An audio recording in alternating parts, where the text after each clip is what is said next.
कबीर वाणी। देखन का सब कोई भलो, जैसे सित का कोट। रवि के उदय न दी सही, बंधे न जल का पोट।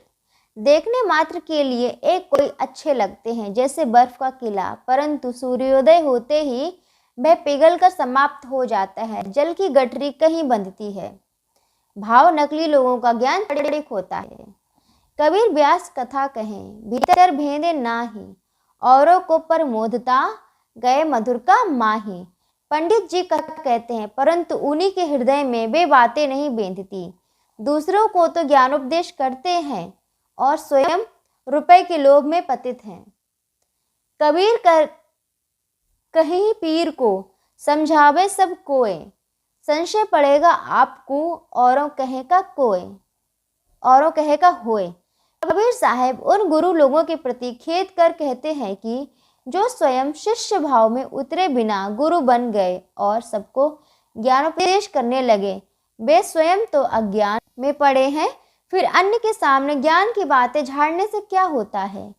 कबीर सुनावत दिन गए, उलझी न सुलझा मन, कहे कबीर चेता नहीं, अजहू पहला दिन। दूसरे को उपदेश सुनाते सुनाते जीवन के सारे समय समाप्त हो गए, परंतु ऐसे उपदेशक गुरु का ही उलझा हुआ मन ही नहीं सुलझा। कबीर साहब कहते हैं कि ऐसे ज्ञानमंदी लोग स्वयं नहीं सावधान होते।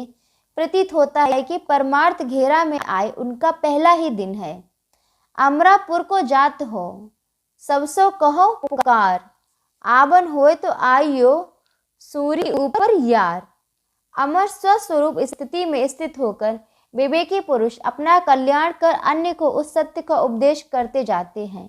ऐ मित्र, आना हो तो आ जाओ, सत्य के ऊपर चढ़ना शूली के ऊपर चढ़ना है। इंद्रिय एको बस नहीं, दौड़ी चले परिवार, दुनिया पीछे यों फिरे जैसे चाक कुम्हार।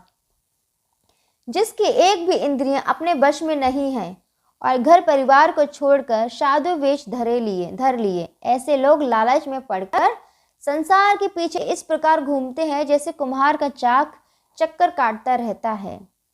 शिक्षा, पहले अपने मन इंद्रियों को स्ववश करके पीछे साधु वेश लो। साधु होना चाहिए पक्का है कि खेल, कच्चा सरसों पेरी के खरी भया नहीं तेल।